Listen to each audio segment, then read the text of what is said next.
ਨਾ ਸਮਾਂ ਵੀ ਨਹੀਂ ਹੋਣਾ। हाँ ਤੁਸੀਂ ਸਾਨੂੰ ਘੱਟ ਸਮੇਂ ਦੇ ਵਿੱਚ थानू मैं एक सब तो पहले से कार्ड की पेंटिंग दसा कि जिस पेंटिंग के उत्ते 4 पेंटिंग्स के उत्ते पीच दी हुई है ते बड़ी सिंपल जी गल है कि एक जी पेंटिंग है ना I can speak for 2 hours on one हाँ। ਇਹ ਸਾਡੇ ਇੱਕ ਸਿੱਖ ਆਰਟਿਸਟ ਸਨ ਖੇਰ ਸਿੰਘ ਖੇਡ ਸਿੰਘ ਇਹਦਾ ਇੱਕ ਪੀਸ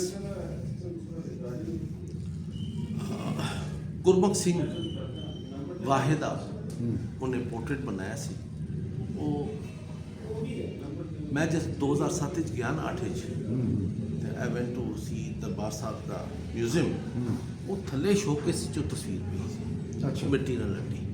ਮੈਂ ਕਿਊਰੇਟਰ ਨੂੰ ਬੁਲਾ ਲਿਆ। मैं क्या तस्वीर कट बाहर वो तस्वीर उन्हें बाहर कड्डी है तो मैं अपने शलवार कमीज़ के नाल उस तस्वीर को साफ किया। आई डोंट केयर वो मेरी शक्ल तक रही। पहले तो थोड़ी जी लटकाता रहा कि जी वो चाबी नहीं। मैं कहूँ खोल ਉਹਨੂੰ फौरन खोल। वो खोली है वो नाल मेरे जथेदार भी सन सारे खोलो खोलो फकीर साहब ने वो तस्वीर साफ की है। मैं देखी है मैं माथे ते लाई। मैं कहा बेवकूफ़ तुहानू पता है कौन है। मैं कहा महाराजा रंजीत सिंह के दरबार का सब तो बड़ा पेंटर है जिन्हें गुरमुख सिंह वाहे की ये तस्वीर बनाई है।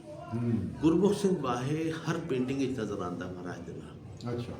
वो ऐसा भाई सी वो ऐसा ज्ञानी सी उन्हें वाहे गुरु का इन्ना प्रचार किया कि वो नाँ दे नाल वाहे लग गया। अच्छा अच्छा। उन्होंने फैमिली होने भी अच्छा। खेर सिंह ने Kher Singh was one of the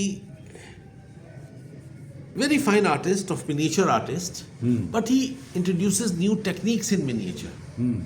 So this is the masterpiece of Kher Singh in my collection. That he has painted the fort of Maharaja, the court of Maharaja Sher Singh.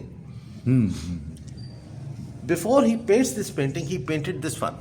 ਅੱਛਾ ਮਰਸ਼ੇਰ ਸਿੰਘ ਦਾ ਸ਼ੇਰ ਸਿੰਘ ਬੈਠਾ ਆਪਣੇ ਘੋੜੇ ਦੇ ਉੱਤੇ ਵਾਰੀਅਰ ਡਰੈਸ ਪਾਇਆ ਪਤਲੂਨ ਪਾਈਏ ਗਲ ਲਾਈਏ ਹੱਥੇ ਨੇਜ਼ਾ ਫੜਿਆ ਤੇ ਹੀ ਸਟ੍ਰੈਮਿੰਗ। ਮਗਰ ਇੱਥੇ ਜ਼ਰਾ ਦੇਖੋ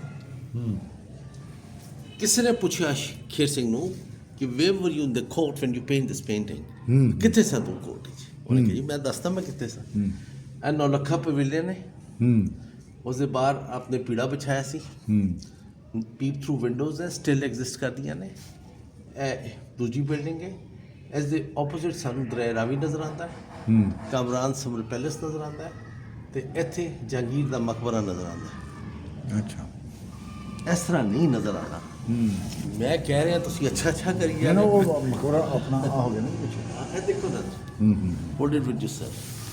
ਜ਼ਰਾ ਅੱਗੇ ਆਓ ਅੱਗੇ ਆਓ ਅੱਗੇ ਆਓ ਫੋਕਸ ਆਪ ਕਰੋ ਨੇੜੇ ਹੋ ਜਿਹੜੇ ਇਹ ਆਸਿਫ ਜਾਹ ਦਾ ਮਕਬਰਾ ਹੈ ਇਹ ਜਹਾਂਗੀਰ ਦਾ ਮਕਬਰਾ ਹੈ ਸ਼ਾਦਰਾ ਦੇ ਦਰਖਤ ਨੇ। ਅੱਛਾ। ਇਹ ਕਬਰਾਂ ਦੀ ਬਾਰਾਦਰੀ ਡਬਲ ਸਟੋਰੀ ਹੁੰਦੀ ਸੀ। ਹਾਂ ਹਾਂ ਨਹੀਂ ਸਮਝ ਆਈ ਆ ਗਈ ਜਿਹੜੀ ਦਰਿਆ ਦੇ ਵਿੱਚ ਹੈ। ਹੁਣ ਸ਼ੇਰ ਸਿੰਘ ਦਾ ਚਿਹਰਾ ਦੇਖੋ ਇਹਦੇ ਚਿੱਡੇ ਮੋਤੀ ਲੱਗੇ ਨੇ ਸੁੱਚੇ ਮੋਤੀ ਪੀਸ ਕੇ ਅੱਛਾ। ਰੰਗ ਕਟਿਆ ਤੇ Painting ਇੰਪੋਸਟ ਹੈ ਐਸਾ ਲੱਗੇਗਾ ਜਿਵੇਂ ਹਾਰ ਪਾਇਆ ਹੈ। ਜਿੰਨਾ ਵੀ 3D ਬਣ ਗਿਆ ਠੀਕ ਹੈ ਜੀ। ਇਹ ਜਿੰਨਾ ਬਲੂ ਕਲਰ ਹੈ ਲੈਪਸ ਲਜ਼ੋਰੀ ਹੈ ਜਿਹੜਾ 골ਡ ਹੈ ਉਹ 골ਡ ਦਾ ਓਰੀਜਨਲ 골ਡ ਲੀਫ ਤੋਂ ਫਿਰ ਪਿਸਦੇ ਸਨ ਰੰਗ ਬਣਾਉਂਦੇ ਸਨ ਉਸ ਤਰ੍ਹਾਂ। ਫਿਰ ਇਹਦਾ ਕਮਾਲ ਹੈਗਾ ਕਿ ਭਾਈ ਰਾਮ ਸਿੰਘ ਧਿਆਨ ਸਿੰਘ ਡੋਗਰਾ ਵਾਹ ਮੀਆਂ ਸਿੰਘ ਅਥਰ ਸਿੰਘ ਕਾਲੀਆਂਵਾਲਾ ਹੀਰਾ ਸਿੰਘ ਇਹ ਜੀ ਬੁੱਧ ਸਿੰਘ ਸਾਂਧਿਆਂਵਾਲਾ ਚੇਤ ਸਿੰਘ ਸਾਂਧਿਆਂਵਾਲਾ ਲਹਿਣਾ ਕੀ ਸੀ ਲਹਿਣਾ ਸਿੰਘ ਸਾਂਧਿਆਂਵਾਲਾ ਤੇ ਚੇਤ ਸਿੰਘ ਸਾਂਧਿਆਂਵਾਲਾ ਇਹ ਬੈਠੇ ਨੇ ਸਾਰੇ। ਅੱਛਾ ਆਰਟਿਸਟ ਨੇ ਜਿਸਨੇ ਪੇਂਟਿੰਗ ਕੀਤੀ ਤੇ ਆਪਣੇ ਆਪ ਨੂੰ ਵੀ ਇੱਥੇ ਬੈਠੇ ਸ਼ੋਅ ਕੀਤਾ। ਹੀ is painting the same painting on his album. ਅੱਛਾ ਅੱਛਾ। ਇਹ ਜ਼ਰਾ ਗੌਰ ਕਰੋ ਸਰਦਾਰ there is a miniature in miniature. ਉਹਦੀ ਉਹ ਪੇਂਟਿੰਗ ਇੱਥੇ ਪੇਂਟ ਕਰਦਾ ਹੈ। Yeah. ਆ ਬੇਟਾ ਕਮਾਲ ਦੀ ਚੀਜ਼ ਹੈ ਸਰ ਮਜ਼ਾ ਆਇਆ ਅਜੇ ਨਹੀਂ ਗੱਲ ਅਜੇ ਗੱਲ ਨਹੀਂ ਬਣਦੀ ਯਾਰ 1 ਮਿੰਟ ਖਲੋ ਜਾਓ ਅਜੇ ਸਬਰ ਕਰੋ ਆਰਟਿਸਟ ਕੀ ਦੱਸ ਰਿਹਾ ਹੈ ਕਿ ਅਨਾਰਕੀ ਦਾ ਦੌਰ ਹੈ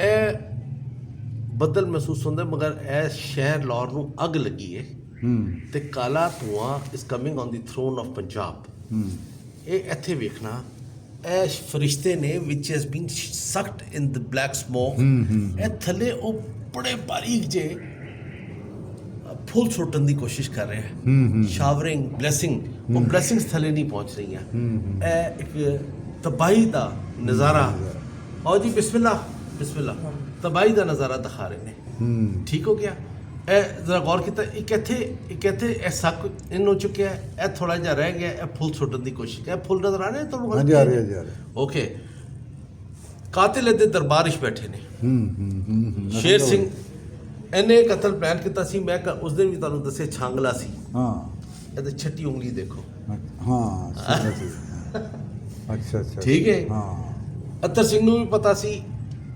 ਹੀਰਾ ਸਿੰਘ ਨੂੰ ਵੀ ਪਤਾ ਸੀ ਤੇ ਇਹ 3 ਮਰਡਰਸ ਆਰ ਸਿਟਿੰਗ ਹੇਅਰ ਇਹਨਾਂ ਮਾਲ look at their eyes and their expressions ਇਹਦੇ ਮੁਲਾਜ਼ਮ ਨੇ ਸ਼ਿਕਾਰੀ ਇਹਨਾਂ ਦੇ ਅੱਖਾਂ 'ਚ ਨਫ਼ਰਤ ਦੇਖੋ ਇਸ ਤਸਵੀਰ ਨੂੰ ਹਾਫ ਕੱਟ ਕਰੋ innocent people are sitting here the intruders are sitting here ਕੀ ਹਾਲ ਹੈ ਯਾਰ ਇਹ ਵੇਖੋ ਇੱਕ ਚਿਹਰਾ ਦੇਖੋ ਇੱਕ ਚੀਜ਼ ਦੇਖੋ ਜਿਹੜੇ ਮੈਂ ਕੋਟੀਅਰਸ ਬਣਾਏ ਨੇ ਨਾ ਉਹਨਾਂ ਤਸਵੀਰਾਂ ਤੋਂ ਲਏ ਨੇ ਅੱਛਾ ਇੱਥੋਂ ਲੈ ਸਿਰਫ ਇਹ ਤੇ ਨਹੀਂ ਮਤਲਬ ਅੱਛਾ ਇਹ ਚੀਜ਼ ਹੁਣ ਹੈਗੀ ਇਹਦੇ ਪਿੱਛੇ ਆ ਵਾਲੀ ਇਹ ਉਹਦੀ ਛਤਰੀ ਨਹੀਂ ਗਈ ਪਰ ਇਹ ਨਹੀਂ ਗਈ ਅੱਛਾ ਨਹੀਂ एडे करो थोड़ा जन दिखा पाएगा ਤੁਸੀਂ ਆ ਜਿਹੜਾ ਬੈਠਾ ਨਾ ਸੈਂਟਰ 'ਚ ਇਹ ਆ ਬੰਦਾ ਆ ਦੇਖੋ ਕਿੰਨੇ ਗੁੱਸੇ 'ਚ ਹੈ ਆ ਦੇਖੋ ਕਿੰਨੇ ਗੁੱਸੇ 'ਚ ਤੁਸੀਂ ਗੁੱਸਾ ਵੇਖੋ ਉਹਨਾਂ ਦਾ ਤੇ ਇਹ ਦੇਖੋ ਮੁੱਛਾਂ ਥੱਲੇ ਸੰਧਾ ਵਾਲੀ ਬੈਠੇ ਨੇ ਜਿਹੜੇ ਵੀ ਅੱਜ ਹੀ ਮਾਰਦੀ ਇਹਨਾਂ ਨੂੰ ਇਹ ਲੱਗਦਾ ਸੀ ਵੀ ਹੁਣੇ ਆ ਜੇ ਨਾ ਗੋਲੀ ਹੁਣੇ ਮਾਰ ਕੀ ਖਿਆਲ ਹੈ ਸਰ ਇਹਨਾਂ 'ਚ ਬਹੁਤਾ ਗੁੱਸਾ ਮੇਰਾ ਖਿਆਲ ਕਮਰ ਨੌਨ ਹਾਲ ਨੂੰ ਮਰਦਾ ਹੈ ਜੇ ਕਮਰ ਜਿੰਦਾ ਰਹਿੰਦਾ ਨਾ ਜੀ ਹਿਸਟਰੀ ਸ਼ਾਇਦ ਕੁਝ ਵੱਖਰੀ ਉਹ ਫਾਦਰ ਤੋਂ ਤੁਹਾਨੂੰ ਪਤਾ ਜੀ ਵੈਸੇ ਮੈਨੂੰ ਨਹੀਂ ਪਤਾ ਜੋ ਉਸਨੇ ਦੱਸਣਾ ਕਿ ਜੋ ਇਡੀਅਟ ਸੀ ਸੀ original shield of Maharaja Ranjit Singh ਅੱਛਾ जरा थोड़ा जिहा गौर नाल देखोगे क्योंकि मैं इसे सोना चढ़वाया पर सोना इन्ना अच्छा नहीं चढ़ सकिया मगर फिर भी यह सारा सोना ही सी ਇਹ ਮਹਾਰਾਜਾ ਰਣਜੀਤ ਸਿੰਘ ਸ਼ੇਰ ਦਾ ਸ਼ਿਕਾਰ ਕਰ ਰਿਹਾ ਹੈ ਹਾਂਜੀ ਇਹ ਸ਼ੇਰ ਨੂੰ ਦੇ ਪਿੱਛੇ ਦੌੜ ਰਿਹਾ ਹੈ ਉਹ ਡੈਵਲ ਦਾ ਸ਼ਿਕਾਰ ਹੋ ਰਿਹਾ ਹੈ ਠੀਕ ਹੈ ਜੀ ਐਸੇ ਤਰ੍ਹਾਂ ਅੱਗੇ ਹਿਰਨ ਦਾ ਸ਼ਿਕਾਰ ਹੈ ਫਿਰ ਡੈਵਲ ਦਾ ਸ਼ਿਕਾਰ ਹੈ ਇਹ ਸਾਰਾ ਸ਼ਿਕਾਰ ਗਾਹ ਬਣੀ ਹੈ Maharaja Ranjit Singh fighting against the devil and he's hunting the lion hunting devil also so ਇਹ ਜਿਹੜੀ ਤਲਵਾਰ ਹੈ ਫਕੀਰ ਅਜ਼ੀਜ਼ੁਦੀਨ ਸਾਹਿਬ ਬਸ ਤਲਵਾਰ ਤਲਵਾਰ ਫਕੀਰ ਸਾਹਿਬ ਦਲੀਪ ਸਿੰਘ ਮਹਾਰਾਜ ਦੀ ਜ਼ਿੰਦਗੀ 'ਚ ਉਹ ਗਿਆ ਸੀ ਜਨਵੰਤੂਰ ਇਟਲੀ ਉੱਥੋਂ ਫਿਰ ਇੱਕ ਇਟਲੀ ਤੋਂ ਲੈ ਕੇ ਆਇਆ ਸੀ ਹਾਂ ਕੰਡੋਲਾ ਬਾਕਸ ਲੈ ਕੇ ਆਇਆ ਸੀ ਦਲੀਪ ਸਿੰਘ ਵਾਸਤੇ ਇਹ ਮਹਾਰਾਜਾ ਦਲੀਪ ਸਿੰਘ ਦੀ ਬਚਪਨ ਦੀ ਕਿਰਪਾਨ ਹੈ when he was hardly 6 months of age. Here you will see the toy gun of Maharaja Dalip Singh. Fakir Sidi Ghulam Muhyiddin Noshad Sani Rahmatullah ਇਹ ਵਾਲਿਦ ਸਨ ਫਕੀਰ ਅਜ਼ੀਜ਼ੁਦੀਨ ਦੇ ਫਕੀਰ ਇਮਾਮੁਦੀਨ ਦੇ ਤੇ ਫਕੀਰ ਨੂਰੁਦੀਨ ਦੇ ਹੀ ਵਾਸ ਦੀ ਵਨ ਸੂਫੀ ਸਨ ਹਕੀਮ ਸਨ ਹੀ ਵਾਸ ਦੀ ਵਨ ਜਿਨ੍ਹਾਂ ਨੇ ਪੇਸ਼ਨ ਗੋਈ ਜਿਹਨੂੰ ਬਸ਼ੇਵਾਨੀ ਕਹਿੰਦੇ ਨੇ ਪ੍ਰੋਫੈਸੀ ਕਹਿੰਦੇ ਨੇ ਉਹ ਕੀਤੀ ਸੀ ਕਿ ਇੱਕ ਰਾਜਾ ਆਏਗਾ ਜਿਹੜਾ ਮੁਲਤਾਨ ਪਿਸ਼ਾਵਰ ਕਸ਼ਮੀਰ ਫਤਹ ਕਰੇਗਾ ਤੇ ਅਮਨ ਦੇਗਾ ਉਸ ਪੇਸ਼ਨ ਗੋਈ ਨੂੰ ਸੋਹਣ ਲਾਲ ਸੂਰੀ ਨੇ ਆਪਣੀ ਕਿਤਾਬ ਉਮਦਾਤੁਲ ਤਾਰੀਖ ਦੇ ਵਿੱਚ ਰਿਕਾਰਡ ਕੀਤਾ ਹੈ ਫਸਟ ਵਰਜਨ ਦੇ ਵਿੱਚ ਮੇਰੇ ਕੋਲ ਮੌਜੂਦ ਹੈ ਕਿਤਾਬ ਇਹ ਮਹਾਰਾਜਾ ਰਣਜੀਤ ਸਿੰਘ ਦਾ ਕਮਰਬੰਦ ਚਾਂਦੀ ਦਾ ਬਣਿਆ ਹੁਣ ਮੈਂ ਰੱਖ ਦੇਣਾ ਇਹਨੂੰ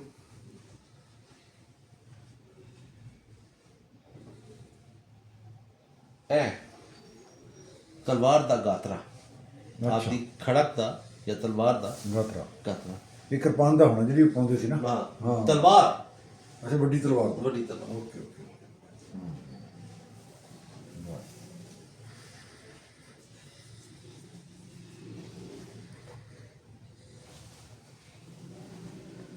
ਦਿਸ is the original shawl of Maharaja Ranjit Singh sir. ਇਹ ਦੇਖੋ ਅੱਛਾ ਸਰਦੀਆਂ ਚ ਲਾਉਂਦੇ ਜੀ ਜੀ ਜੀ, ਇਹ ਪੱਟੀ ਦਾ ਕੰਮ ਕਰਨਾ ਹੈ। This is right print. ਇਹ 4 ਇੰਚ ਦੀ ਪੱਟੀ ਹੁੰਦੀ ਸੀ, ਇਹ ਖੱਡੀ ਤੇ ਬੰਦੀ ਸੀ, ਫਿਰ ਆਪਸ ਵਿੱਚ ਹੱਥ ਨਾਲ ਸੀਂਦੇ ਸੀ। ਅੱਛਾ ਹਾਂ ਦਿਸ is the upper portion.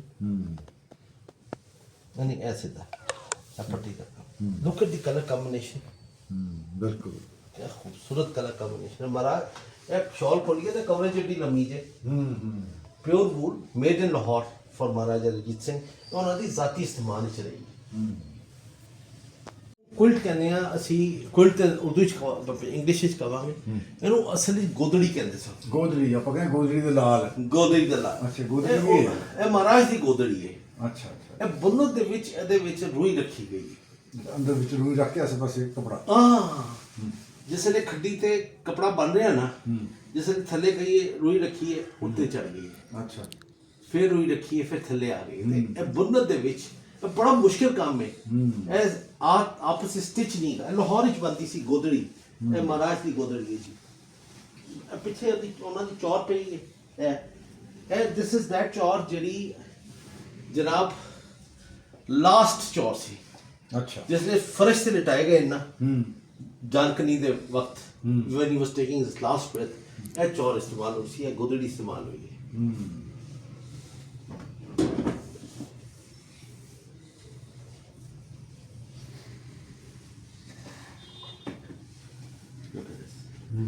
Shahjahan Mumtaz ਮਹਿਲ ਦੁਨੀਆ ਦੀ ਸਭ ਤੋਂ ਖੂਬਸੂਰਤ ਕਨੀਚ ਹੈ। ਤੁਹਾਡੇ ਕੋਲ ਤਾਂ ਖਜ਼ਾਨਾ ਏਡਾ ਵੱਡਾ ਪਿਆ ਵੀ ਇਹ ਕੱਲੀ ਤੁਸੀਂ ਇਹਨੂੰ ਐਸਾ ਤੁਹਾਨੂੰ ਮੈਂ ਕਹਾਣੀਆਂ ਜਿਹੜੀਆਂ ਸੁਣਾ ਰਿਹਾ ਨਾ, ਮੈਂ ਕੋਈ ਮਾਂ ਦੇ ਪੇਟ ਤੋਂ ਨਹੀਂ ਪੜ ਕੇ ਆਇਆ ਜਾਂ ਮੈਨੂੰ ਕੋਈ ਆਮਦ ਨਹੀਂ ਹੁੰਦੀ। ਇਹ ਮੇਰੇ ਬਜ਼ੁਰਗਾਂ ਲਿਖ ਗਏ ਨੇ ਅੱਛਾ ਹੱਥ ਨਾਲ ਉਹ ਮੇਰੀਆਂ ਜਿਹੜੀਆਂ ਵੀ ਕਹਾਣੀਆਂ ਨੇ, ਇਹ ਮੇਰੇ ਬਜ਼ੁਰਗ ਆਪਣੇ ਕਿੱਸੇ ਲਿਖ ਗਏ ਨੇ। ਤੇ ਉਸ ਤੋਂ ਫਿਰ ਮੈਂ ਯਾਦ ਕੀਤੀਆਂ ਨੇ ਉਹਨਾਂ ਦੀ ਗੱਲਾਂ ਬਾਤਾਂ, ਤੇ ਫਿਰ ਮੈਂ ਸੁਣਾਉਣਾ। ਇਹ ਲਿਖਿਆ ਇੱਕ ਵਾਕਿਆ ਤੁਹਾਨੂੰ ਸੁਣਾਉਣਾ। ਉਹ ਵਾਕਿਆ ਕੀ ਸੀ?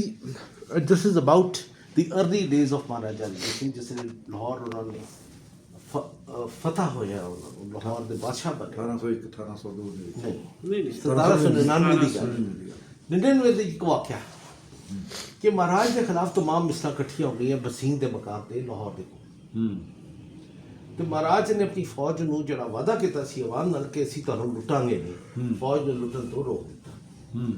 ਕਈ ਮਹੀਨੇ ਦੀ ਫੌਜਾਂ ਨੂੰ ਤਨਖਾਹਾਂ ਨਹੀਂ ਸੀ, ਤੇ ਉਹਨਾਂ ਨੇ ਇਨਕਾਰ ਕਰ ਦਿੱਤਾ ਮਹਾਰਾਜ ਦੇ ਨਾਲ ਲੜਨਾ। ਤੇ ਦੂਜੇ ਪਾਸੇ तमाम ਮਿਸਲਾਂ ਇਕੱਠੀਆਂ ਹੋ ਗਈਆਂ ਬਸੀਨ ਦੇ ਮਕਾਮ ਤੇ। फकीर साहब की लिखते हैं, महाराजा की थोड़ी फौज होने के बायस बहुत तरद्दुद हुआ, मतलब he was not feeling good. रात को इसी फिक्र में नींद न आई कि मेरी फौज ने तो लड़ना इनकार कर देता है। नींद न आई। सुबह घोड़े पर सवार होके मियाँ मीर के लको दिख यानी कि बेबान इलाका सी है, लको दिख मैदान में दिल बहलाने को चले गए। क्योंकि मौसम गर्म था, धूप की, क्योंकि जून का महीना सी ना, धूप की शिद्दत से महाराजा घबरा गए और फ़कीर जी से जो हमरा थे मुखातिब होकर कहा कि फ़कीर जी अगर बारिश हो और भीगते हुए लाहौर जाए तो क्या लुत्फ़ हो। फ़कीर जी ने फ़कीर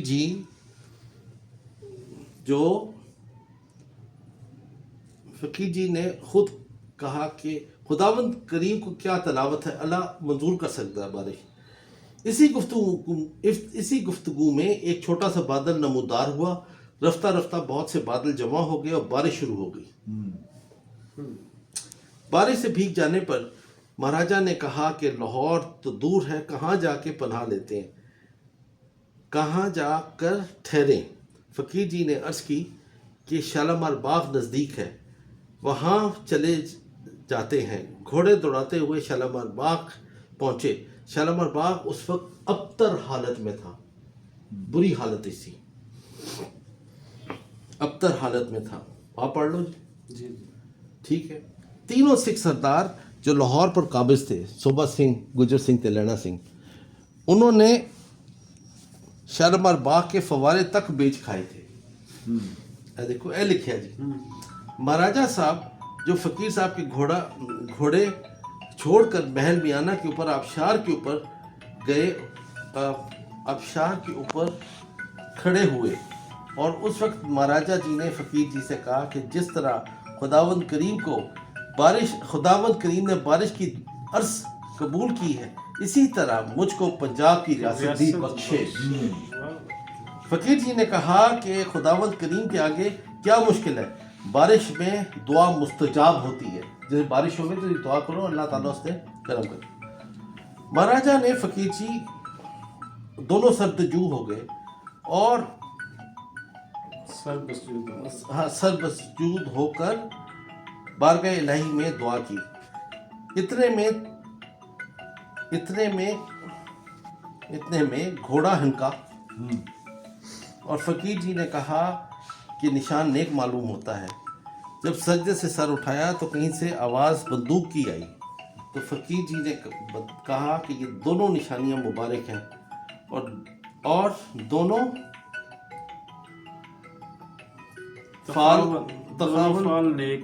मालूम होते हैं। आपकी दुआ कबूल हुई।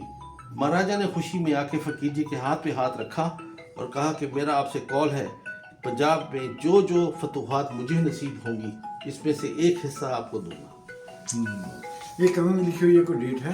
हाँ जी बिल्कुल है, मेरे परदादा सामने है। उनकी मर्ज़ी। हाँ जी, वापसी हुण हो रही है तो हुण असीं चले हाँ लाहौर फोर्ट, कुछ देखते हैं तो नाल तुहानूं भी दिखाते हैं कि लाहौर फोर्ट के अंदर की देखने को मिल सकता है। इस वेले असीं जा रहे हैं फूड स्ट्रीट जिहड़ी है इत्थे शाही बाज़ार की। ਸ਼ਹਿਰ ਦੀ ਪੁਰਾਣੀ ਕੋਈ ਕਿਤਾਬ ਮਿਲਦੀ ਉਹ ਠੀਕ ਹੈ। ਆਹੋ, ਆਪਾਂ ਹੁਣ ਨਵੀਆਂ ਕਰੀ ਜਾਂਦੇ ਆ, ਜੋ ਪੁਰਾਣੀ ਉਦੋਂ ਥਾਟ ਪਤਾ ਲੱਗਦੀ ਹੈ। जी जी जी जी ਜੋ ਸਾਂਝੇ ਪੰਜਾਬ ਦੀ ਗੱਲ ਤੁਰਦੀ ਹੈ। हाँ जी, इस वेले असी आ गए हैं लाहौर फोर्ट और यह है मेन गेट लाहौर फोर्ट का, ਜੋ ਵੀ ਪੁਰਾਣਾ ਪਿਆ ਸਾਹਮਣੇ ਜਿਹੜਾ ਹਮੇਸ਼ਾ ਤੋਂ ਰਿਹਾ ਹੈ। लेकिन ये इस वेले इत्थों नहीं असी जा सकते। ਹੁਣ ਅੱਗੇ शाही किले का एक होर गेट है जिन्हों हाथी गेट आई थिंक बोलते हैं, तो असी हाथी दरवाज़ा उतों अगे एंटर होवांगे।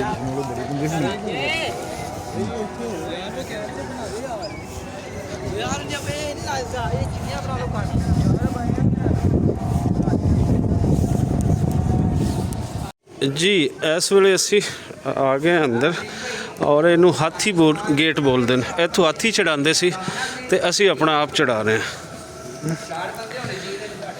ना।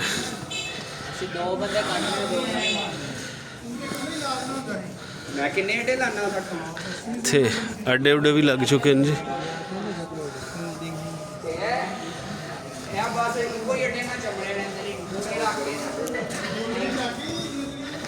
इत्थों चढ़ाए जाते सी जी हाथी।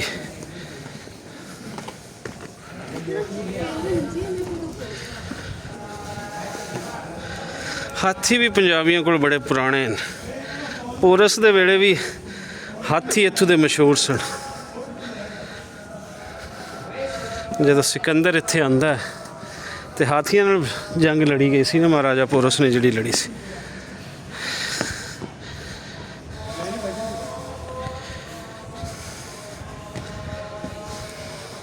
हाँ जी, इस वेले असी पहुँच चुके हैं लाहौर फोर्ट के अंदर। शीश महल है साडी बैक साइड ते और इत्थे दो चीज़ां तुहानूं दिखाते हैं। सब तो पहले तो तुहानूं जो पिछे नज़र आ रही है बुरज नज़र आ रही है, एक ये तो एक बुरज गिर गई है। यही सी उच्चे बुरज लाहौर दे ते नाल तुसीं जिहड़े देख रहे हो यह है जिथे महाराजा रणजीत सिंह दा दरबार लगदा सी। इत्थे ही आप दे जिहड़े दिन वज़ीर होंदे सन वो सारे, और इत्थे इस थां ते जो तुसीं सामने देख रहे हो ए दरबार दी थां है, इत्थे दरबार लगदा सी। पन्नू साहब सुनिया सी पहले इस दे बारे? दरबार वाली गल शीश महल क्योंकि हिस्टरी ਦੇ ਵਿੱਚ ਲਿਖਿਆ ਕਿ ਜਦੋਂ ਸਰਦਾਰ ਸੀ, ਜਦੋਂ ਖਾਲਸਾ ਫੌਜ ਜਿਹੜੀ ਫੌਜੀ ਖਾਲਸਾ ਸੀ ਜੀ, ਉਹ ਜਦੋਂ ਕੋਈ ਜੰਗ ਜਿੱਤ ਕੇ ਆਉਂਦੇ ਸੀ ਤਾਂ ਇੱਥੇ ਆ ਜਿਹੜੀਆਂ ਸ਼ੀਸ਼ੇ ਦੇ ਲੱਗੇ ਹੁੰਦੇ ਸੀ ਜੀ, ਉੱਥੇ ਕਈ ਵਾਰੀ ਖੁਸ਼ੀ ਦੇ ਵਿੱਚ ਫਾਇਰ ਵੀ ਕਰਕੇ ਉਹ ਕਰਦੇ ਹੁੰਦੇ ਸੀ ਇਹਦੇ ਵਿੱਚ। ਉਹ ਸ਼ੀਸ਼ੇ ਬੈਕ ਸਾਈਡ ਤੇ ਉਹ ਲੱਗੇ ਹੋਣ ਪਿੱਛੇ ਹੈ ਉਹਨਾਂ ਨੂੰ, ਹਾਂਜੀ ਉਹ ਰੂਮਸ ਹਨ ਤੇ ਆਪਾਂ ਉਹ ਵੀ ਦੇਖਦੇ ਹਾਂ। ਚੱਲਦੇ ਹਾਂ ਫਿਰ ਅੱਗੇ, ਆਓ ਸਰ ਚੱਲਦੇ ਹਾਂ ਜੀ ਅੰਦਰ ਸ਼ੀਸ਼ ਮਹਿਲ ਦੇ, ਔਰ ਤੁਹਾਨੂੰ ਦਿਖਾਉਂਦੇ ਹਾਂ ਜਿਨ੍ਹਾਂ ਦਾ ਜ਼ਿਕਰ ਪੰਨੂ ਸਾਹਿਬ ਵੀ ਕਰ ਰਹੇ ਸੀ। ਬੜੀ ਕਾਰਾਗਰੀ ਹੈ ਉਸ ਦੇ ਅੰਦਰ, ਔਰ ਉਹ ਬਹੁਤ ਪਹਿਲੇ ਦੇ ਬਣੇ ਹੋਏ।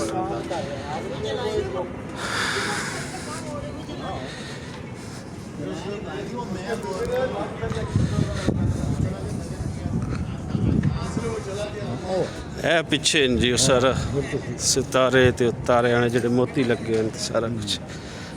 ਇੱਥੇ ਮਾਰਦੇ ਆ ਰਣਜੀਤ ਸਿੰਘ ਫਿਰ ਜੇਤੂ ਫੌਜਾਂ ਨੂੰ, ਜੀ ਉਹਨਾਂ ਦੇ ਕਮਾਂਡਰਾਂ ਨੂੰ ਇੱਥੇ ਮਿਲਦੇ ਸੀ ਜੀ ਜੀ, ਤੇ ਇੱਥੇ ਫਿਰ ਉਹਨਾਂ ਨੂੰ ਗਿਫਟ ਦੇਣੀ ਹੈ, ਹੋਰ ਕਰਨਾ ਹੈ, ਹਾਂ ਹਾਂ। ਉਹ ਉਹਨਾਂ ਨੂੰ ਇੱਥੇ ਦਿੰਦੇ ਹੁੰਦੇ ਸੀ ਤੇ ਇੱਥੇ ਆਣ ਕੇ ਫਿਰ ਉਹ ਆਪਣੇ ਜਿੱਤ ਦਾ ਜਸ਼ਨ ਮਨਾਉਂਦੇ ਸੀ। ਐਸ ਸ਼ੀਸ਼ ਮਹਿਲ ਜੀ, ਇਸ ਸ਼ੀਸ਼ ਮਹਿਲ ਨੇ ਪਤਾ ਨਹੀਂ ਕਿੰਨੀਆਂ ਜਿੱਤਾਂ ਦੇਖੀਆਂ ਜੀ।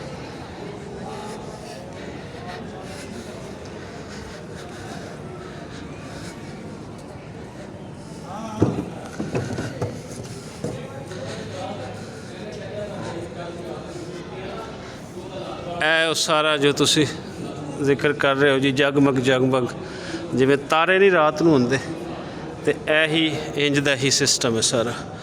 ਅੰਦਰ ਥੋੜਾ ਚਲੀਏ, ਤੁਹਾਨੂੰ ਇੱਕ ਨਾ ਨਜ਼ਰ ਕੁਛ ਦਿਖਾਉਂਦੇ ਆ। ਇੱਥੇ ਤੁਸੀਂ ਆ ਕੇ ਨਾ ਜਦੋਂ ਮੋਬਾਈਲ ਨਾਲ ਤੇ ਇਸ ਤਰ੍ਹਾਂ ਸਾਰਾ ਕਰਦੇ ਹੋ ਤੇ ਇਹੀ ਤੁਹਾਨੂੰ ਨਜ਼ਰ ਸਾਰਾ ਇਹ ਇੰਜ ਹੀ ਆਉਂਦਾ। ਹਾਂ ਹਾਂ,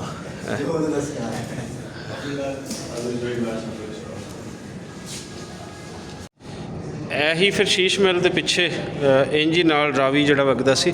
ਔਰ ਸ਼ਾਹੀ ਕਿਲੇ ਦੀ ਜਿਹੜੀ ਪਹਿਲੇ ਦੀਵਾਰ ਸੀ ਉਹ ਇਹ ਜਿਵੇਂ ਹੁਣ ਬਣੀ ਹੋਈ ਹੈ, ਇਹ ਬਾਅਦ ਵਿੱਚ ਬਣਾਈ ਗਈ ਹੈ। ਪਹਿਲੇ ਇਸ ਦੇ ਨਾਲ ਨਾਲ ਇੱਕ ਹੋਰ ਦੀਵਾਰ ਹੈ, ਉਹ ਅਸੀਂ ਅਗਰ ਤੁਹਾਨੂੰ ਇੱਥੇ ਤੱਕ ਥੋੜ੍ਹਾ ਜਿਹਾ ਸੰਗਲ ਸੁੰਗਲ ਲੱਗੇ ਉਹਨੂੰ ਪਿੱਛੇ ਤੋਂ ਨਜ਼ਰ ਆ ਰਹੀ ਹੈ। ਸੋ ਇਹਦੀ ਸ਼ਾਹੀ ਕਿਲੇ ਦੀ ਇਵੇਂ ਦੋ ਦੀਵਾਰਾਂ ਹਨ, ਇੱਕ ਪੁਰਾਣੀ ਹੈ, ਇੱਕ ਫਿਰ ਬਾਅਦ ਦੇ ਵਿੱਚ ਬਣਾਈ ਗਈ। ਹਾਂਜੀ ਪੰਨੂ ਸਾਹਿਬ, ਕਿਵੇਂ ਰਿਹਾ ਅੱਜ ਦਾ ਦਿਨ? ਕਾਫੀ ਤੁਸੀਂ ਸਾਨੂੰ ਘੁਮਾਇਆ ਫਿਰਾਇਆ, ਤੁਹਾਡੀ ਮਿਹਰਬਾਨੀ। ਇੰਨਾ ਚਲਾਇਆ ਬੜੇ ਦਿਨਾਂ ਬਾਅਦ, ਤੇ ਕਿੰਜ ਦਾ ਲੱਗਿਆ? ਅੱਜ ਦਾ ਦਿਨ ਬਹੁਤ ਵਧੀਆ ਰਿਹਾ ਜੀ। ਅਸੀਂ ਗੁਰਦੁਆਰਾ ਸਾਹਿਬ ਦੇ ਦਰਸ਼ਨ ਕੀਤੇ, ਗੁਰਦੁਆਰਾ ਡੇਰਾ ਸਾਹਿਬ ਦੇ, ਮਹਾਰਾਜਾ ਰਣਜੀਤ ਸਿੰਘ ਦੀ, ਕੁੰਵਰ ਨੌ ਨਿਹਾਲ ਸਿੰਘ ਦੀ, ਮਹਾਰਾਜਾ ਖੜਕ ਸਿੰਘ ਉਹਨਾਂ ਦੀਆਂ ਸਮਾਧਾਂ ਵੇਖੀਆਂ। ਉਸ ਤੋਂ ਬਾਅਦ ਅਸੀਂ ਕਿਲ੍ਹਾ ਵੇਖਿਆ। ਉਸ ਤੋਂ ਬਾਅਦ ਅਸੀਂ ਇੱਥੇ ਬਹੁਤ ਹੀ ਵਧੀਆ ਇਹਨਾਂ ਦਾ ਬ੍ਰੇਕਫਾਸਟ ਜਿਹੜਾ ਸੀਗਾ ਪੂਰੀਆਂ ਤੇ ਹਲਵੇ ਦਾ, ਉਹ ਕੀਤਾ ਜਿਹੜਾ ਕਿ ਬਹੁਤ ਹੀ ਵਧੀਆ ਸੀ।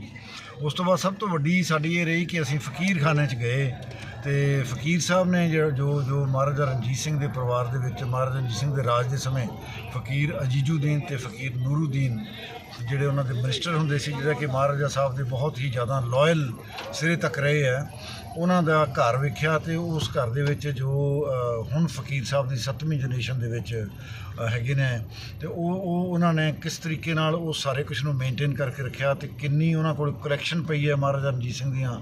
ਉਹ ਹਥਿਆਰ, ਉਹ ਕਿਤਾਬਾਂ, ਉਹ ਪੇਂਟਿੰਗਸ, ਉਹ ਖਾਣ ਪੀਣ ਦੇ ਜਿਹੜੇ ਸਮਾਨ ਹੈ, ਪਲੇਟਾਂ, ਕੱਪ ਤੇ ਹੋਰ ਬੜਾ ਕੁਝ ਵੇਖਿਆ, ਜਿਹੜਾ ਕਿ ਆਪਣੇ ਆਪ 'ਚ ਬਹੁਤ ਵੱਡੀ ਗੱਲ ਸੀ। ਤੇ ਸਭ ਤੋਂ ਵੱਡੀ ਗੱਲ ਸਾਨੂੰ ਇਹ ਮਹਿਸੂਸ ਹੋਇਆ ਕਿ ਜੇ ਇਹ ਫਕੀਰਖਾਨੇ ਦੇ ਵਿੱਚ ਜੋ ਵੀ ਮਹਾਰਾਜਾ ਰਣਜੀਤ ਸਿੰਘ ਜਾਂ ਸਿੱਖ ਰਾਜ ਨਾਲ ਸੰਬੰਧਿਤ ਮਟੀਰੀਅਲ ਜਿਹੜਾ ਹੈ ਉੱਥੇ ਪਿਆ, ਜੇ ਉਹ ਨਾ ਸਾਂਭਿਆ ਗਿਆ ਤਾਂ ਆਪਣੀ ਜਨਰੇਸ਼ਨ ਨੂੰ, ਆਪਣੇ ਲੋਕਾਂ ਨੂੰ, ਜਿਹੜੇ ਇਸ ਆਪਣੀ ਪੀੜ੍ਹੀ ਦੇ ਲੋਕ ਨੇ, ਇਹਨਾਂ ਨੂੰ ਗਾਂਹ ਵਾਲੇ ਸਮਿਆਂ 'ਚ ਮਾफ़ ਨਹੀਂ ਕੀਤਾ ਜਾਏਗਾ। ਤਾਂ ਅਸੀਂ ਫਕੀਰ ਸਾਹਿਬ ਨੂੰ ਵੀ ਬੇਨਤੀ ਕੀਤੀ ਹੈ ਕਿ ਇਹਨੂੰ ਡਿਜੀਟਾਈਜ਼ ਵੀ ਕਰੋ ਤੇ ਇਹਨੂੰ ਸਾਰੇ ਨੂੰ ਸਾਂਭਣ ਵਾਸਤੇ ਉਪਰਾਲਾ ਕਰੋ।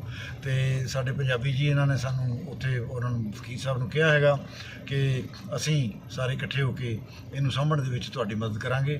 ਤੇ ਜੇ ਉਹ ਸਾਂਭਿਆ ਜਾਂਦਾ ਤਾਂ ਆਉਣ ਵਾਲੀਆਂ ਪੀੜ੍ਹੀਆਂ ਵਾਸਤੇ ਬੜਾ ਹੀ ਲਰਨਿੰਗ ਦਾ ਲੈਸਨ ਹੋਏਗਾ, ਕਿਉਂਕਿ ਜੋ ਸਹੀ ਮਹਾਰਾਜਾ ਰਣਜੀਤ ਸਿੰਘ ਬਾਰੇ ਫੈਕਟਸ ਨੇ, ਜੋ ਉਹਨਾਂ ਬਾਰੇ ਸਹੀ ਸੋਚ ਉਹਨਾਂ ਦੀ ਸੀਗੀ, ਉਹ ਸਾਰੀ ਦੀ ਸਾਰੀ ਉਸ ਫਕੀਰਖਾਨੇ 'ਚ ਪਈ ਹੈ। ਭਾਵੇਂ ਕਿ ਫਕੀਰਖਾਨੇ 'ਚੋਂ ਕੁਛ ਆਰਟੀਫੈਕਟਸ ਨੂੰ ਉਹਨਾਂ ਨੇ ਲਾਹੌਰ ਮਿਊਜ਼ੀਅਮ ਨੂੰ ਦਿੱਤਾ ਹੈ, ਇੱਥੇ ਵੀ ਭੇਜਿਆ ਹੈ ਆਪਣੇ ਕਿਲ੍ਹੇ ਦੇ ਵਿੱਚ, ਪਰ ਅਸਲੀ ਖਜ਼ਾਨਾ ਕਿਤਾਬਾਂ ਦਾ, ਮਹਾਰਾਜਾ ਰਣਜੀਤ ਸਿੰਘ ਦੇ ਕੱਪੜਿਆਂ ਦਾ, ਗੋਦੜੀ ਦਾ, ਚੌਰ ਦਾ, ਹੋਰ ਸਾਰੀਆਂ ਚੀਜ਼ਾਂ ਉਹਨਾਂ ਕੋਲ ਸਾਂਭੀਆਂ ਪਈਆਂ ਨੇ। ਤੇ ਜੇ ਉਹਨੂੰ ਸਾਡੇ ਸਾਰਿਆਂ ਵੱਲੋਂ ਇਕੱਠੇ ਹੋ ਕੇ ਨਾ ਸਾਂਭਿਆ ਗਿਆ, ਉਹਨਾਂ ਨੂੰ ਅਸਿਸਟ ਨਾ ਕੀਤਾ ਗਿਆ, ਤਾਂ ਉਹ ਚੀਜ਼ਾਂ ਫਿਰ ਆਉਣ ਵਾਲੇ ਸਮੇਂ 'ਚ ਖਰਾਬ ਹੋ ਜਾਣਗੀਆਂ। ਤੇ ਜੇ ਖਰਾਬ ਹੋ ਗਈਆਂ ਤੇ ਸਾਨੂੰ ਕਿਸੇ ਨੇ ਮਾफ़ ਨਹੀਂ ਕਰਨਾ, ਤੇ ਸਾਨੂੰ ਸਾਰਿਆਂ ਨੂੰ ਇਕੱਠੇ ਹੋ ਕੇ ਉਸ ਪਾਸੇ ਵੱਲ ਵੀ ਉਪਰਾਲਾ ਕਰਨਾ ਚਾਹੀਦਾ। ਧੰਨਵਾਦ। ਬਹੁਤ ਸੋਹਣੀ ਗੱਲਬਾਤ ਕੀਤੀ ਪੰਨੂ ਸਾਹਿਬ। ਤੁਸੀਂ ਕਹਿ ਲਓ ਕਿ ਇੱਕ ਵੱਡਾ ਖਜ਼ਾਨਾ ਹੈ ਜਿਹੜਾ ਸਾਂਭ ਕੇ ਬੈਠੇ ਨੇ ਫਕੀਰ ਸਾਹਿਬ, ਔਰ ਉਸ ਖਜ਼ਾਨੇ ਨੂੰ ਅਗਲੀਆਂ ਨਸਲਾਂ ਤੱਕ ਅਪਣਾਉਣ ਵਾਸਤੇ ਵੇਲੇ ਦੀਆਂ ਲੋੜਾਂ ਦੇ ਮੁਤਾਬਿਕ, ਜਿਵੇਂ ਪੰਨੂ ਸਾਹਿਬ ਦੱਸ ਰਹੇ ਹਨ, ਡਿਜੀਟਲਾਈਜ਼ ਕਰਨ ਦੀ ਬੜੀ ਲੋੜ ਹੈ, ਕਿਉਂਕਿ ਹਰ ਬੰਦਾ ਇੱਥੇ ਨਹੀਂ ਆ ਸਕਦਾ। ਹਰ ਬੰਦੇ ਤੱਕ ਪਹੁੰਚਾਉਣਾ ਕਿ ਉਸ ਰਾਜ ਦੇ ਨਾਲ ਜੁੜੀਆਂ ਹੋਈਆਂ ਔਰ ਉਸ ਰਾਜ ਤੋਂ ਪਹਿਲੇ ਹੋਰ ਕਿਤਨੀਆਂ ਉਹਨਾਂ ਦੇ ਕੋਲ ਚੀਜ਼ਾਂ ਪਈਆਂ ਹਨ, ਉਹ ਸਾਰਿਆਂ ਦੇ ਸਾਹਮਣੇ ਲਿਆਉਣ ਵਾਲੀਆਂ ਚੀਜ਼ਾਂ ਹਨ। ਔਰ ਉਸ ਵੇਲੇ ਦੇ ਈਵਨ ਕਿ ਐਗਰੀਮੈਂਟ, ਉਸ ਵੇਲੇ ਦੇ ਜੋ ਯੂਜ਼ ਹੋ ਰਹੀ ਸੀ ਕਾਰ ਮੁਖਤਾਰ ਹਕੂਮਤਾਂ ਦੇ ਅੰਦਰ, ਉਹ ਸਾਰਾ ਕੁਝ ਉਹਨਾਂ ਦੇ ਕੋਲ ਨਾ ਉਹ ਸੇਵ ਹੋਇਆ ਪਿਆ ਵਾ। ਅਤੇ ਉਹਨਾਂ ਦੀ ਅਸੀਂ ਧੰਨਵਾਦ ਵੀ ਬੋਲਦੇ ਹਾਂ, ਉਹਨਾਂ ਦਾ ਸਪੈਸ਼ਲ ਸ਼ੁਕਰੀਆ ਵੀ ਅਦਾ ਕਰਦੇ ਹਾਂ ਕਿ ਉਹਨਾਂ ਨੇ ਸਾਰਾ ਕੁਝ ਸਾਂਭਿਆ ਹੋਇਆ। ਇੱਕ ਚੀਜ਼ ਕਿ ਤੁਸੀਂ ਜਦੋਂ ਵੀ ਲਾਹੌਰ ਆਓ, ਜਿੱਥੇ ਤੁਸੀਂ ਬਾਕੀ ਲਾਹੌਰ ਫੋਰਟ ਆਉਂਦੇ ਹੋ, ਬਾਕੀ ਹੋਰ ਹਿਸਟੋਰਿਕ ਥਾਵਾਂ 'ਤੇ ਜਾਂਦੇ ਹੋ, ਉੱਥੇ ਇੱਕ ਕੰਮ ਹੋਰ ਤੁਸੀਂ ਜ਼ਰੂਰ ਕਰਨਾ ਹੈ ਕਿ ਤੁਸੀਂ ਜਿਹੜਾ ਫਕੀਰ ਸੈਫੁਦੀਨ ਲਾਹੌਰ ਮਿਊਜ਼ੀਅਮ ਦੇ ਅੰਦਰ ਹੁੰਦੇ ਨੇ, ਸੌਰੀ ਲਾਹੌਰ ਮਿਊਜ਼ੀਅਮ ਕਹਿੰਦਾ, ਫਕੀਰ ਖਾਨਾ ਮਿਊਜ਼ੀਅਮ ਦੇ ਅੰਦਰ ਹੁੰਦੇ ਨੇ। ਫਕੀਰ ਖਾਨਾ ਮਿਊਜ਼ੀਅਮ ਦੇ ਅੰਦਰ ਬਹੁਤ ਕੁਝ ਵੀ ਹੈ। ਇਸ ਮਿਊਜ਼ੀਅਮ ਨੂੰ ਸਾਨੂੰ ਹਾਈਲਾਈਟ ਕਰਨ ਦੀ ਲੋੜ ਹੈ। ਅਸੀਂ ਹਮੇਸ਼ਾ ਇਸ 'ਤੇ ਮੇਰੇ ਇੰਟਰਵਿਊਜ਼ ਵੀ ਪਏ ਹੋਣਗੇ, ਮੈਂ ਇਸ 'ਤੇ ਹੋਰ ਵੀ ਗੱਲਬਾਤ ਕਰਾਂਗਾ ਕਿ ਉਹਦੇ ਅੰਦਰ ਹੈ ਕੀ। ਸੋ ਤੁਸੀਂ ਆਪਣੀਆਂ ਅੱਖਾਂ ਦੇ ਨਾਲ ਉਹਨਾਂ ਸਾਰੀਆਂ ਚੀਜ਼ਾਂ ਨੂੰ ਦੇਖੋ, ਜ਼ਰੂਰ ਆਇਆ ਕਰੋ, ਔਰ ख़ਾਸ ਆਪਣਾ ਇੱਕ ਦਿਨ ਦਾ ਕੁਝ ਹਿੱਸਾ ਇੱਥੇ ਜ਼ਰੂਰ ਲਾਇਆ ਕਰੋ, ਤਾਂ ਜੇ ਤੁਹਾਨੂੰ ਵੀ ਪਤਾ ਚੱਲੇ ਕਿ ਉਸ ਰਾਜ ਜਿਹੜਾ ਪੰਜਾਬੀਆਂ ਦਾ ਆਪਣਾ ਸੀ, ਉਹਦਾ ਕੀ ਕੁਝ ਅਜੇ ਬਚਿਆ ਹੋਇਆ ਪਿਆ ਹੈ। ਔਰ ਉਸ ਵੇਲੇ ਤੋਂ ਫਿਰ ਸਾਨੂੰ ਪਤਾ ਚੱਲਦਾ ਹੈ ਕਿ ਉਹਦੇ ਅੰਦਰ ਮਹਾਰਾਜਾ ਦਾ ਕੀ ਕਿਰਦਾਰ ਕੀ ਸੀ, ਬਾਕੀ ਸਰਕਾਰਾਂ ਦੇ ਨਾਲ ਕੀ ਕਿਰਦਾਰ ਸੀ, ਇੱਥੋਂ ਦੇ ਲੋਕਾਂ ਦੇ ਨਾਲ ਕੀ ਕਿਰਦਾਰ ਸੀ। ਸੋ ਤਾਰੀਖ ਨੂੰ ਜਿਵੇਂ ਇੱਥੇ ਗੜਬੜ ਕੀਤਾ ਗਿਆ ਹੈ, ਇੱਥੇ ਉਹਦਾ ਨਕਸ਼ਾ ਬਦਲਾ ਗਿਆ ਹੈ, ਅਸਲ ਤਾਰੀਖ ਤੁਹਾਨੂੰ ਉੱਥੋਂ ਲੱਭ ਸਕਦੀ ਹੈ। ਸੋ ਅੱਜ ਦਾ ਵਲੌਗ ਪੂਰੀ ਉਮੀਦ ਕਰਦੇ ਹਾਂ ਕਿ ਤੁਹਾਨੂੰ ਪਸੰਦ ਆਇਆ ਹੋਵੇਗਾ। ਇਸੇ ਤਰੀਕੇ ਦੀ ਇੱਕ ਹੋਰ ਕੋਸ਼ਿਸ਼ ਕਰਾਂਗੇ ਕਿ ਜਿਹਦੇ 'ਚ ਤੁਸੀਂ ਕੁਝ ਜਾਣਨ ਨੂੰ ਤੁਹਾਡੇ ਵਾਸਤੇ ਕੁਝ ਹੋਵੇ, ਸਾਡੇ ਕੋਲ ਸਿੱਖਣ ਵਾਸਤੇ ਹੋਵੇ, ਉਹਦੇ 'ਤੇ ਕੰਮ ਕਰਦੇ ਰਹੀਏ। ਥੈਂਕ ਯੂ ਜੀ।